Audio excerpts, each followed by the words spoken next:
You have to what? Yawn for a living? No, I'm no, this confused. video thing. Oh, okay. Just saying, like, we're talking about how Okay. she's yawning because she's getting ready to do a video and makes We her always do realize. videos way past bedtime. And, well, because we have. And so I'm always Right. yawning and videos in. So I was yawning right before he started it. But we've First. we've discussed, and the thing is that I always do videos and I have to worry about yawning all the time in videos. I've had videos that I've done other takes for because I. See, now we're talking about it. Anyhow, tonight's movie, and it was my movie again, and I apologize for this, but I have a lot of movies, I have a lot of movies too. and we're gonna start evening it out. I do I need to told see him we have Percy. to watch one of mine this weekend. I need to see Percy Jackson. I can handle it Have because you not watched it at all? no. Oh, All I know I is thought you had watched it. all I know is that they're supposed to be okay, and that Alexandra they're Daddario's in fun. it. Alexandra Daddario's in them, so of course they're fun. Who's that? She's the main girl in it. Oh, okay. I'd see. I don't know actors and actresses' names because I don't care. I do. I don't have a ridiculous memory like Shannon. Tonight we watched Living in Oblivion, which is Steve Buscemi's greatest flick. I ordered it off Amazon. It was on Blu-ray for $30, and I was like, "Oh my god, it's on Blu-ray!" And you can see why I don't understand it being on Blu-ray because it's a low-budget movie, so I'm not sure why even it's not convert like it you for get Blu-ray. a good quality. It's a third of it's in black and white, so I'm not sure why it's in Blu-ray, but I'll And it's have not it, super clear picture either. which is on purpose. Right, and I figured that. So but Living in Oblivion is about them filming a movie that if you No, can figure yeah. out what the movie's about, Why? good luck. I don't know. Like they show 3 different scenes being filmed in this movie. They're all numbered the same scene. It's a dream. There's But dream stuff goes on, and they never explain what the movie's about. but two of them weren't necessarily actual scenes from the movie. But Only one of them. but you get the feeling that at the very least, what Nick was thinking about was likely in the movie. And because Nicole is thinking about it too, and I hadn't even realized until watching it tonight that the main characters are named Nick and Nicole, which is both lazy and brilliant. It's just for me, Living in Oblivion is one of those movies that I discovered in a DVD store way back when in the 90s, and I fell in love with it. That's around the same time as Clerks came out. I think that was the same year Clerks came out. That movie actually reminded me of Clerks because it's really not about anything. It doesn't like actually have a plot. Oh, nothing really happens in it. Right, that's what I mean. It reminds me of Clerks, But it it's doesn't actually have a plot. brilliant. And Dermot Mulroney plays as Wolf in this, and I love Wolf. I would be Wolf every year for Halloween if people knew who Wolf was. I'd have my eye patch, and I'd have my arm. I'd have that Tourniquet? that Weird. little wrap on the arm. See, when he first put that on, I thought he was gonna shoot up. I thought that's what he was Not doing. Wolf. Wolf is too cool for drugs. Wolf doesn't need drugs. He's too cool. It looks like he's just all prepped and ready. And then Chad Palomino, and he was a bad guy in a lot of different. Pixel. He was a bad guy in a lot of different 80s movies. He was always the preppy prick in any 80s or early 90s movie he was in. Easy to forget. The one that I remember, I'm pretty sure he was the prick in Secret Admirer. Pretty sure, but you wouldn't even know what that movie is. Nope.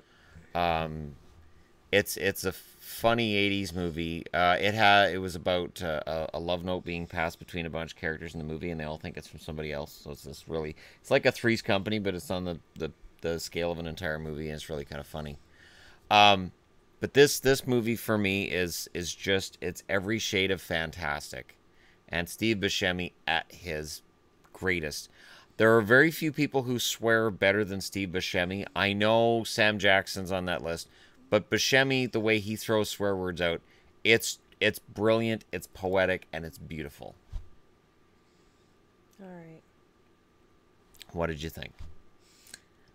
It reminded me of Clerks because it's a movie that's really about nothing. It's all those things that when you're in school and you're supposed to be writing a story, it's the opposite of that. Because you're always told there has to be the plot line. There has to be the storyline. Protagonist, antagonist. Yeah, and you need to have a climax in your story, and it has none of that. It basically has characters. And then it just stops. Yep. The ending is just it stops. It had characters. That's about it. There are some notable appearances in this movie, because I know a lot of people watching this have never heard of it. So you got Steve Buscemi's the main guy. Catherine Keener, who was in the movie Get Out. She plays the mom. You know, the cup of tea. Or coffee. Whatever she's drinking. Tea. Whatever she's drinking. We can argue that. And then it's got Peter Dinklage, who, of course, is this huge star now thanks to Game of Thrones. This was one of his first roles. This is before he was in any Adam Sandler movie. And he's just great because they have a dream sequence in the movie as one of the scenes they're filming, and they have him in the dream sequence because he's a dwarf. And his name's Tito, and they keep calling him Toto. And it just that subtle difference in name. It just, the first time I heard that, and I don't want to ruin it for anybody who hasn't seen it, but there are parts of this movie that the first time I heard it, I was on the floor. I had to watch the movie twice when I rented it. I watched it once all the way through, and then I went back and started it all over again. And that was VHS, so that took time of rewinding. Oh, yeah. I had a separate machine that just from around the VHS, so you put it in. I was so enamored with this movie. I must have watched it 7 or 8 times. I just keep going and renting it. I'd rent that one. I'd rent Clerks, and Fun was the other one. The only movie left on my list now is Fun. It's the only movie left for me to buy, and then my movie collecting is complete. The collection is then done. And then you can get movies that I have asked for us to get. I don't remember any of those. She Wants Being John Malkovich. I like that movie. I like that movie too, and apparently a lot of people don't. Apparently, a lot of people don't. A lot of people think it's really weird. I think it's weird. I don't know if you noticed. I like a lot of weird movies. It's weird, but it's really funny. I like that movie. It's really funny. Yes. The idea that you come out of John Malkovich's head and you're dumped into a gully next to the highway. All sorts of Brilliant. There's a lot of just weird in that movie. It's brilliant. But this movie for me has some of. I've watched that movie forever. Yeah. I had it on VHS. I've never had it on DVD. This movie for me has some of that brilliance in it because it's thinking outside the box. There wasn't music in the background. Did you notice that? In this movie? Yeah. There is during the dream sequence. But not during most of the movie. Which it didn't need. But most movies do. It makes it feel like it's real. The one thing that I like with this movie too isn't just that it's low budget and that it's Steve Buscemi, who's absolutely amazing in everything he's in. It's okay. It's that it feels like real people. This feels like what could really happen on a film set. And I got the feeling from whoever wrote this. That's what I was thinking too. It's that something that he wrote this after a really bad day on the set. I was thinking it's something that people that have been into making movies would watch and find really humorous because they get into the boom mics, they get into the room tone, they get into the special effects, they get into when they talk about calling around to find materials, when they talk about okay, well, we'll have to get this and this, and I'm thinking whoever wrote this has done a lot of movies, or they've done some really low budget movies. Yeah. And this movie kind of tries to bring across that idea of how it feels to make, how miserable it can be to make a low budget movie. Now, when I make a movie, it won't be miserable. It'll be fantastic. Of course it will. No, it's going to be fantastic. Do you want to know the cast? It's going to be Dean from Supernatural, because he'll be totally cool with being in it. Scarlett Johansson. No, I'm not going with Scarlett Johansson. I want to go lower profile. So I was thinking that I just start with Jensen Ackles as Dean, and then I just build around that base, because he's beautiful. Right. Of course he is. And I would see if the drummer from the Dead Deads wants to act. I don't know that she's an actress. You don't have to be an actress. Didn't you see this movie? They didn't act like actresses half the time. Besides, Jensen Ackles is going to be me, and she'll be you. It'll be a story of how we met. Because that'll be a very realistic portrayal of it. Yeah. I would want Jensen Ackles to play me in the movie. And you would want her to play me. Well, if you're going to put it that way, Sure. All right. Twist my rubber arm. Right. And then if she says no, then I'd get the girl that plays Liv in iZombie. The one with the white hair, the actual zombie girl. Yeah, she could play you. That'd work. Because she's pale? No, she's blonde. Oh, blonde. Yeah. Is that the only requirement to play me?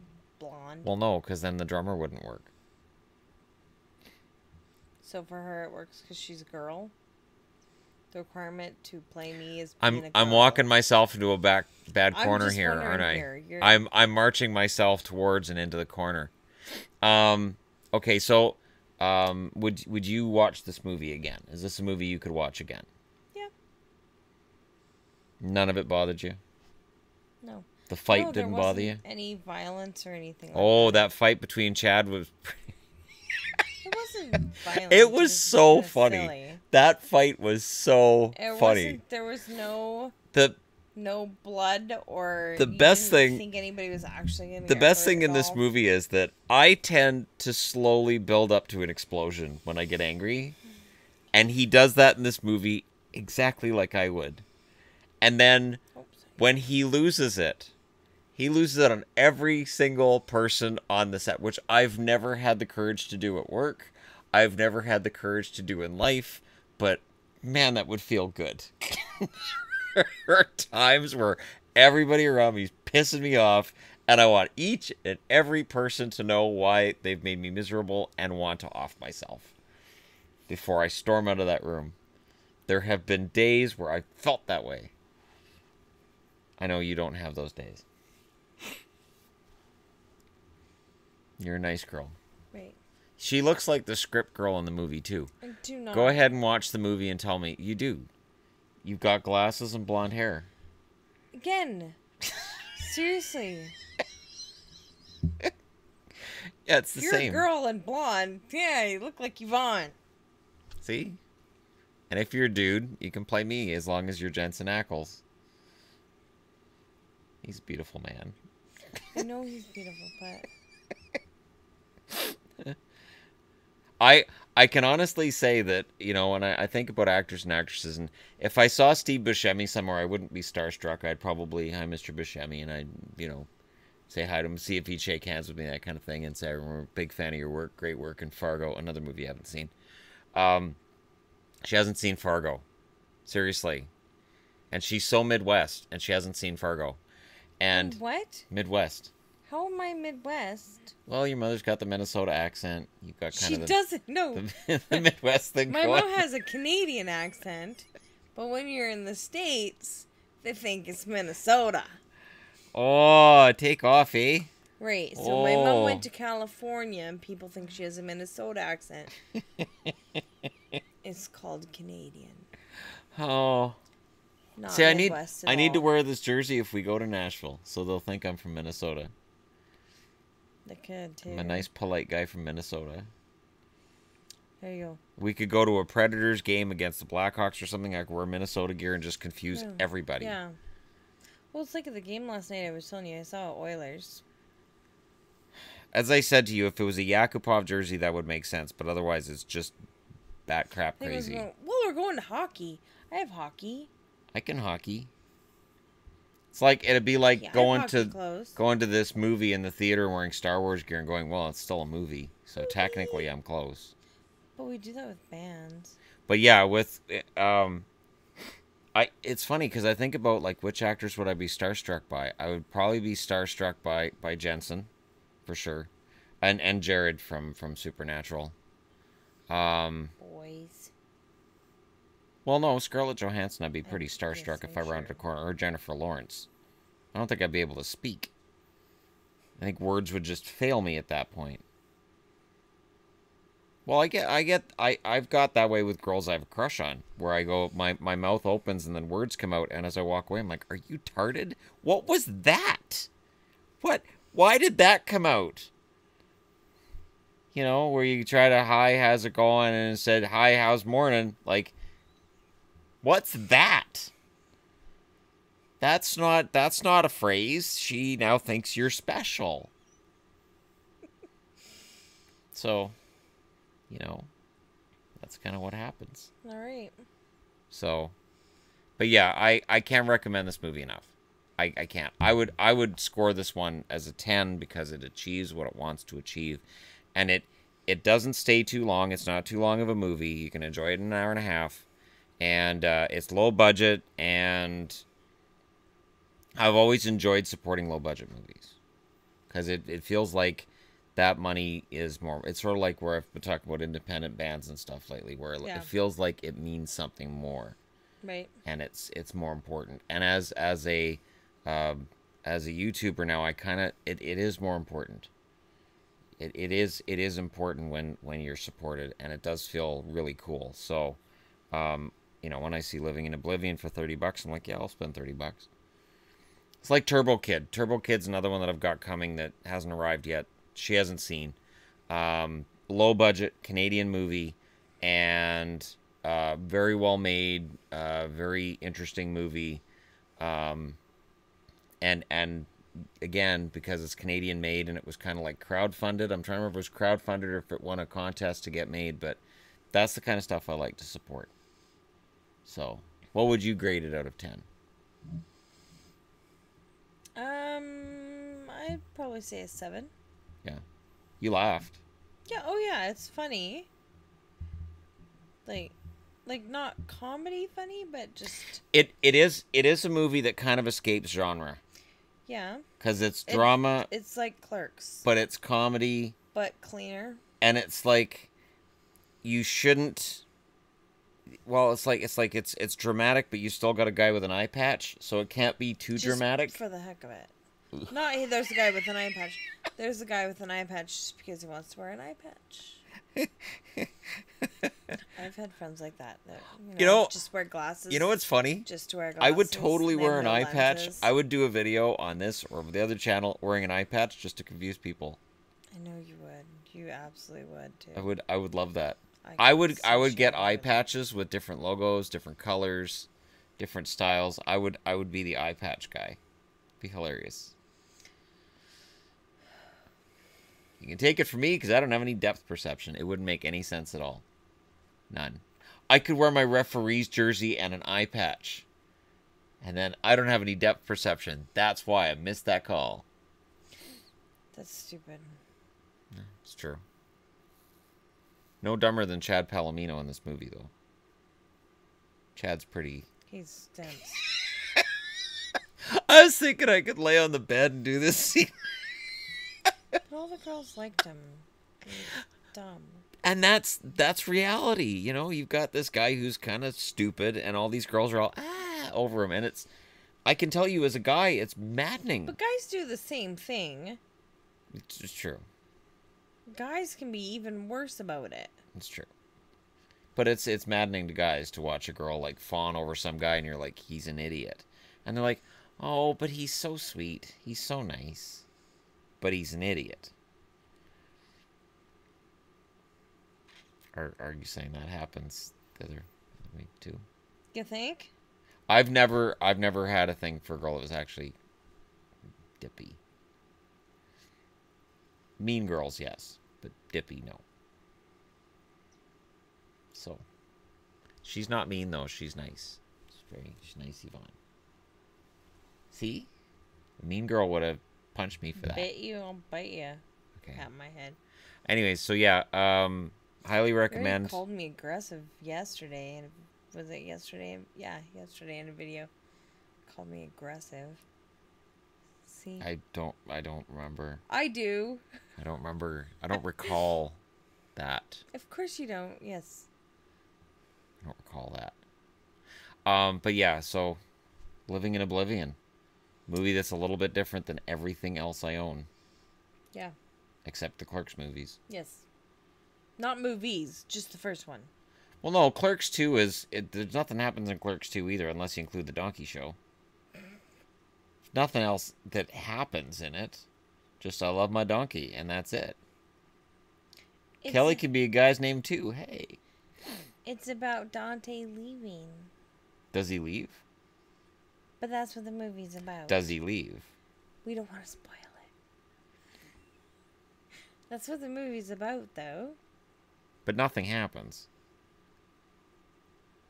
It has a little bit more Like storyline. Clerks, the original Clerks really has no storyline. Yes, it does. Because Julie Doyer passed away. She was one of the 12, so he has to go to her funeral. But that's not what the movie's about. You know, Jay and Silent Bob are out in front of the place and they're selling whatever to whoever. That's not what the movie's about, though.